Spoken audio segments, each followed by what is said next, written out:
Assalamualaikum warahmatullahi wabarakatuh. Di sini kami dari kelompok 12 yang beranggotakan saya sendiri, Jumanda Astari sebagai moderator dan pemateri pertama. Kemudian ada rekan saya, Fitriani Ramawati sebagai pemateri kedua. Baiklah, di sini kami ingin mempresentasikan hasil diskusi kami, yaitu tentang ada dua bab. Yang pertama mengenai pembiayaan luar negeri, investasi, bantuan dan konflik, kontroversi dan peluang. Yang kedua ada keuangan dan kebijakan fiskal untuk pembangunan. Baiklah, kami di sini akan menjelaskan materi yang bab pertama terlebih dahulu. Untuk bab pertama ini ada materi mengenai yang pertama aliran sumber daya keuangan internasional, yang kedua penanaman modal asing swasta dan perusahaan multinasional, yang ketiga peran dan pertumbuhan pengiriman uang, dan yang keempat bantuan luar negeri, debat bantuan pembangunan. Kemudian yang terakhir ada konflik dan pembangunan. Baiklah, untuk materi pertama akan dijelaskan saya sendiri. Nah, yang pertama itu ada aliran sumber daya keuangan internasional. Situasi keuangan internasional suatu negara, sebagaimana tercermin dalam neraca pembayaran dan tingkat cadangan moneternya, tidak hanya bergantung pada neraca transaksi berjalannya atau perdagangan komoditasnya, namun juga pada neraca modalnya atau arus masuk bersih atau arus keluar sumber daya keuangan swasta dan publik. Next. Yang kedua ada penanaman modal asing, swasta, dan perusahaan multinasional. Hanya sedikit perkembangan yang berperan penting dalam pertumbuhan luar biasa perdagangan internasional dan arus modal selama beberapa dekade terakhir seiring dengan bangkitnya perdagangan internasional. Perusahaan multinasional atau MNC secara sederhana didefinisikan sebagai korporasi atau perusahaan yang menjalankan dan mengendalikan aktivitas produktif di lebih dari satu negara. Nah, yang pertama ini ada penanaman modal asing swasta. Kontroversi mengenai peran dan dampak investasi asing swasta seringkali didasarkan pada ketidaksepakatan mendasar mengenai sifat, gaya, dan karakter proses pembangunan yang diinginkan. Yang kedua ada argumen ekonomi tradisional yang mendukung investasi swasta.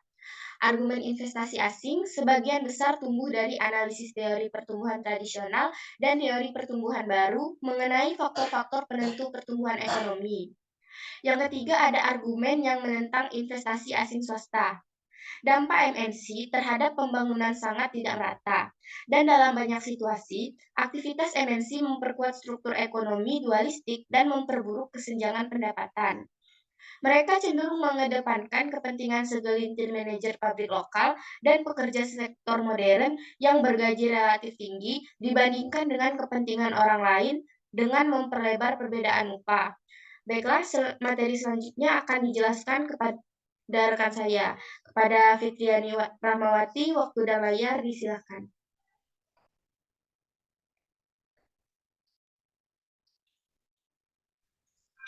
Baik, terima kasih kepada moderator atas kesempatannya.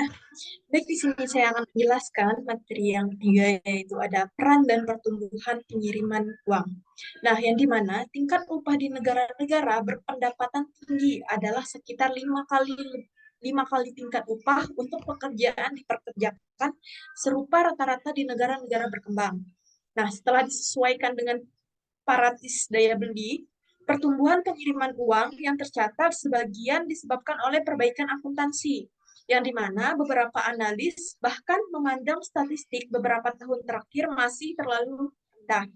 Namun, faktor-faktor penting lainnya termasuk peningkatan jumlah migran dan kemajuan dalam intermediasi keuangan yang mengurangi biaya yang harus ditanggung para migran dalam mengirimkan dana ke keluarga mereka.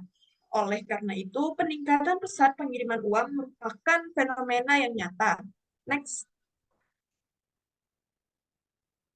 Selanjutnya ada materi keempat, yaitu bantuan luar negeri, yang dimana debat bantuan pembangunan. Nah, salah satu kekuatan yang tumbuh paling cepat dan paling signifikan dalam bidang bantuan pembangunan adalah bantuan yang diberikan melalui pihak swasta organisasi non-pemerintah atau disingkat dengan LSM. Nah, mereka juga mewakili kelompok kepentingan lokal dan internasional dengan keprihatinan yang beragam seperti memberikan bantuan darurat, melindungi kesehatan anak, dan mempromosikan hak-hak perempuan. Ada juga mengentaskan kemiskinan, melindungi lingkungan, dan meningkatkan produksi pangan, dan juga memberikan kredit perdesaan kepada petani kecil dan usaha lokal. Nah, LSM ini membangun jalan, rumah sakit, dan juga sekolah, yang dimana mereka bekerja di klinik keluarga berencana dan kampung pengungsi atau mereka mengajar di sekolah dan juga universitas dan melakukan penelitian untuk meningkatkan hasil pertanian. Baik, mungkin itu saja penyampaian dari materi saya. Selanjutnya saya kembalikan ke moderator.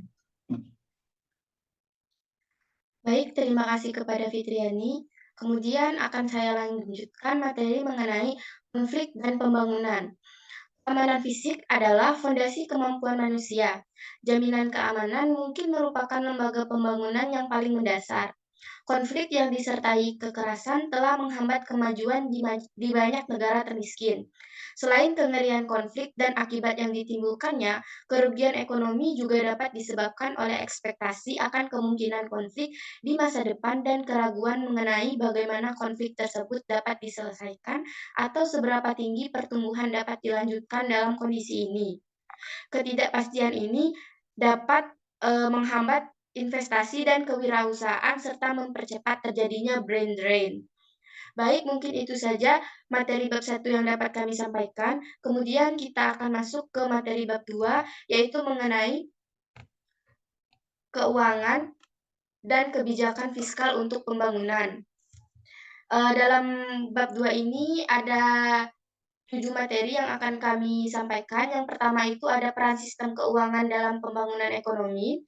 Yang kedua, peran bank sentral dan pengaturan alternatif. Yang ketiga, pembiayaan informal dan kebangkitan pembiayaan mikro. Yang keempat, sistem dan reformasi keuangan formal. Yang kelima, kebijakan fiskal untuk pembangunan. Yang keenam, badan usaha milik negara dan privatisasi. Dan yang terakhir, administrasi publik, sumber daya yang paling langka. Baiklah, untuk materi pertama akan dijelaskan rekan saya kepada Fitriani Rahmawati. Waktu dan layar disilahkan.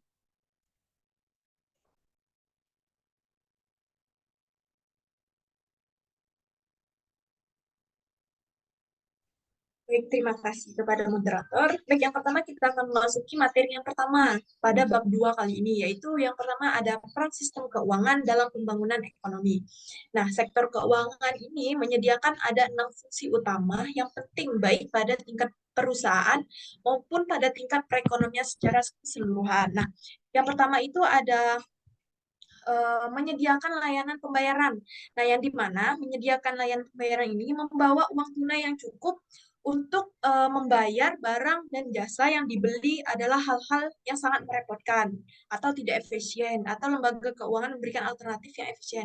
Nah, itu contohnya seperti kartu debit, yang dimana itu kan sangat simpel untuk dibawa kemana-mana. Nah, terus yang kedua yaitu ada mencocokkan penabung dan investor, yang dimana meskipun banyak orang menabung, misalnya untuk masa pensiun, dan banyak yang mempunyai proyek investasi seperti membangun pabrik atau memperluas persediaan yang dimiliki oleh usaha mikro keluarga. Nah, yang ketiga ada menghasilkan dan mendistribusikan informasi. Nah, dari sudut pandang masyarakat yang sangat luas, salah satu fungsi terpenting dari sistem keuangan yaitu menghasilkan dan juga mendistribusikan informasi.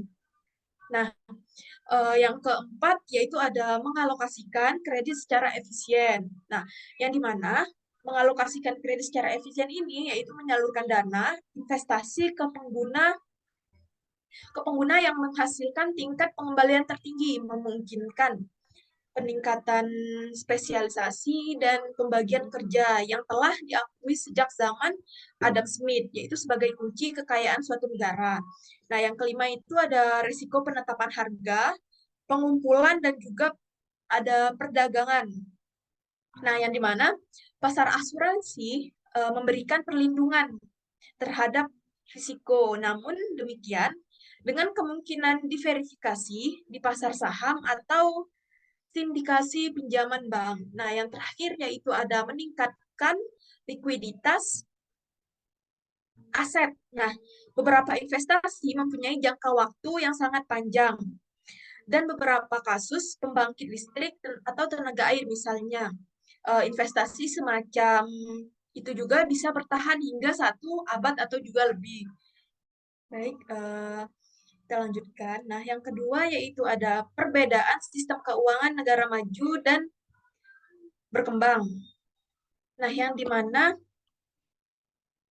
di negara-negara maju, kebijakan moneter dan keuangan memainkan peran besar, baik langsung maupun tidak langsung, dalam upaya pemerintah yang dirancang untuk memperluas aktivitas ekonomi pada saat terjadi pengangguran dan kelebihan kapasitas serta mengurangi aktivitas tersebut pada saat terjadi kelebihan permintaan dan juga inflasi.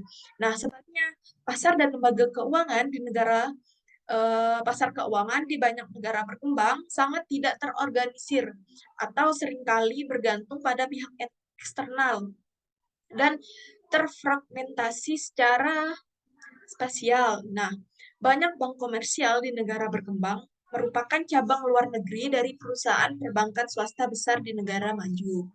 Mungkin itu saja materi yang dapat saya sampaikan. Selebihnya kami kembalikan kepada moderator.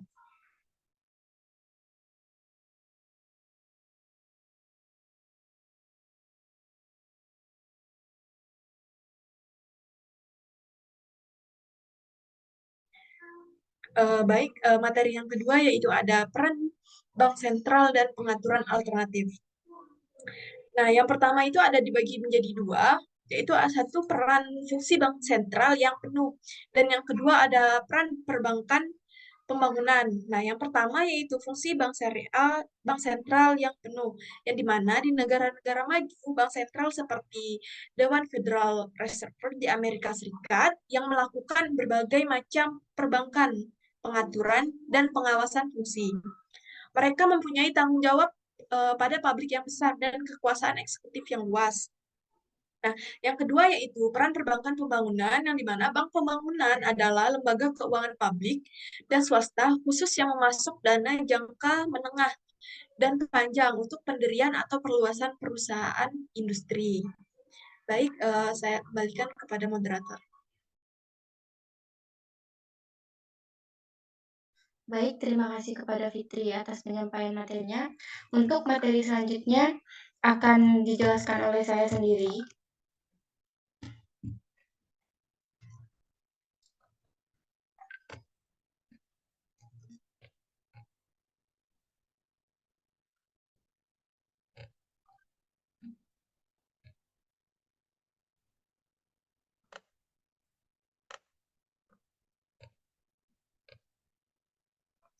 Baiklah, untuk materi yang ketiga yaitu mengenai pembiayaan informal dan kebangkitan pembiayaan mikro.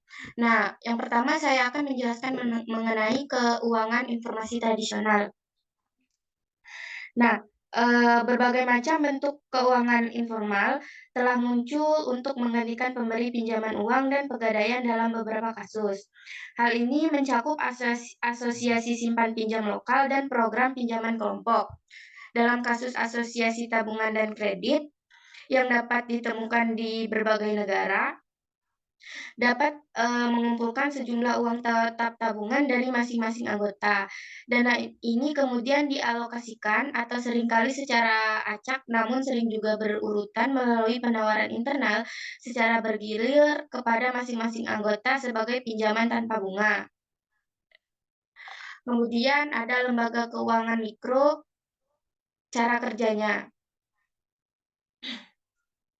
Keuangan mikro adalah penyediaan kredit, kendaraan tabungan, dan layanan keuangan dasar lainnya yang tersedia bagi masyarakat miskin dan rentan yang mungkin tidak memiliki akses terhadap layanan tersebut atau hanya dapat meminjam dengan persyaratan yang sangat tidak menguntungkan.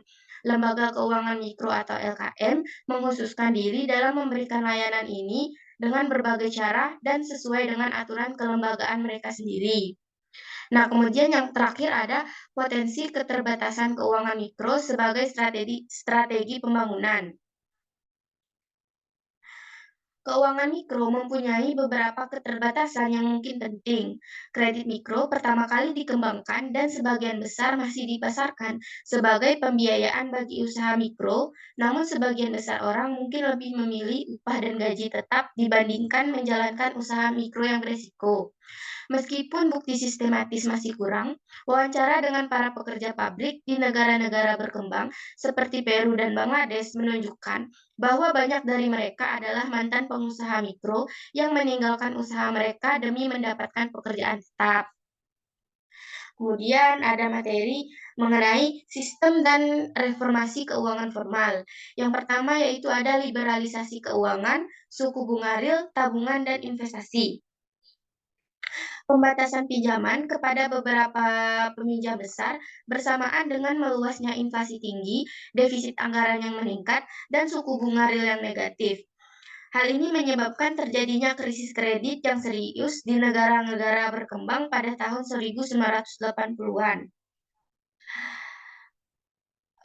Selain itu, bank-bank komersial dan perantara keuangan lainnya juga harus tunduk pada sejumlah pembatasan pemberian pinjaman dan harus menerapkan batas atas suku bunga wajib atas dana pinjaman pada tingkat yang jauh di bawah tingkat suku bunga keliling pasar. Yang kedua yaitu ada kebijakan keuangan dan peran negara. Em, Liberalisasi keuangan berarti bahwa pemerintah di negara-negara berkembang tidak mempunyai peran dalam sektor keuangan. Dalam upaya untuk mengidentifikasi bagaimana pemerintah-pemerintah tersebut dapat bekerja secara efektif dalam konteks pasar keuangan yang diliberalisasi, peraih Nobel tahun 2001 dan rekan penulisnya isolasi 7 kegagalan pasar yang menyiratkan potensi peran investasi negara. Nah, 7 kegagalan tersebut yang pertama itu ada sifat kepentingan publik dalam pemantauan lembaga keuangan. Yang kedua, eksternalitas pemantauan, seleksi, dan peminjaman. Yang ketiga, eksternalitas gangguan keuangan. Yang keempat, pasar yang hilang dan tidak lengkap. Yang kelima, persaingan tidak sempurna. Yang keenam, inefisiensi pasar kompetitif di sektor keuangan. Dan yang terakhir, investor yang kurang informasi. Kemudian ada perdebatan tentang peran pasar saham. Beberapa tahun terakhir telah terjadi pertumbuhan yang sangat besar di pasar saham negara-negara berkembang. Hal ini menimbulkan biaya dan manfaat bagi pembangunan. Hal ini telah meningkatkan volatilitas perekonomian karena dana mengalir masuk dari luar negeri dan bahkan lebih banyak lagi yang keluar secara drastis. Pada bagian ini, kita melihat pasar saham di negara-negara berkembang dan mempertimbangkan beberapa kebijakan yang diusulkan untuk mendapatkan manfaat maksimal dari pasar tersebut. Kami juga mempertimbangkan beberapa keterbatasan karena terlalu bergantung pada pasar saham sebagai mesin pertumbuhan. Baiklah, untuk materi selanjutnya akan dijelaskan lagi oleh Fitriani. Kepada Fitriani, waktu dan layar disilahkan.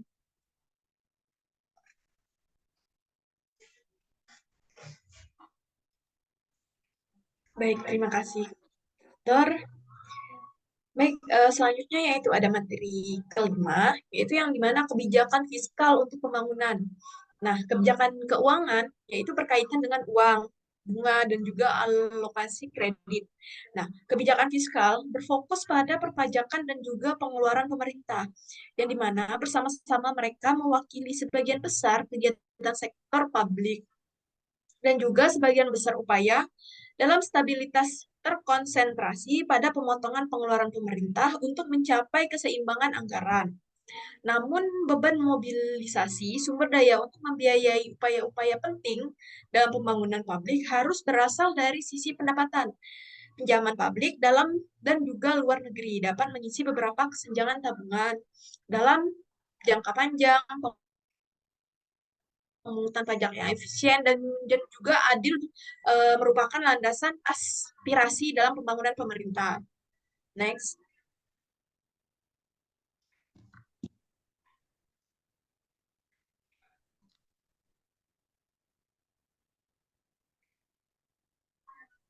Nah, yaitu yang selanjutnya ada badan usaha milik negara dan privatisasi. Nah, di sini alasan pendiri dari BUMN sendiri yaitu ada tiga. Yang pertama, masih adanya kekuatan monopoli di banyak negara berkembang. Dan yang kedua yaitu pembentukan modal yang khususnya penting pada tahap awal pembangunan ketika simpanan swasta sangat rendah.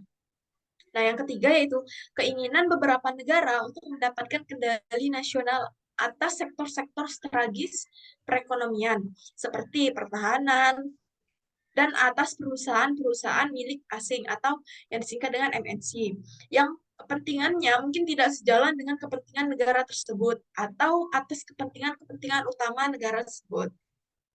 Nah, yaitu ada privatisasi atau teori dan pengalaman yang dimana privatisasi badan usaha milik negara, sektor produksi dan juga keuangan, itu bergantung pada hipotesis neoklasik bahwa kepemilikan swasta menghasilkan efisiensi yang lebih besar dan pertumbuhan yang lebih cepat. Nah, privatisasi juga merupakan upaya cepat untuk mengatasi defisit fiskal ketika kandidat yang mudah untuk melakukan privatisasi sudah habis. Nah, pemerintah di negara-negara berkembang seringkali mendapati bahwa masalah fiskal sudah ada atau kembali yang dimana oleh karena itu privatisasi menimbulkan banyak permasalahan yang kompleks.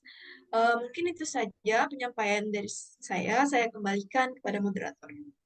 Baik, terima kasih kepada Fitriani. Untuk materi terakhir akan dijelaskan oleh saya sendiri, yaitu mengenai administrasi publik, sumber daya yang paling langka. Administrasi publik tidak mungkin berfungsi secara efisien ketika pemerintahan di perintah hukum dipertanyakan, ketika ada kekacauan publik, atau ketika hanya ada sedikit kepekaan terhadap persoalan-persoalan mendasar. Nah, banyak pengamat berpendapat bahwa kurangnya kemampuan administratif pemerintah dan swasta adalah satu-satunya sumber daya publik yang paling langka di negara berkembang. Masalahnya bukan hanya kurangnya pelatihan atau pengalaman. Hal ini juga disebabkan oleh ketidakstabilan politik di banyak negara berkembang. Baiklah, mungkin itu saja materi yang dapat kami sampaikan. Jika ada salah kata maupun perbuatan kami, mohon maaf, kepada Allah kami mohon ampun. Saya akhiri, wabillahi taufiq wal hidayah. Wassalamualaikum warahmatullahi wabarakatuh.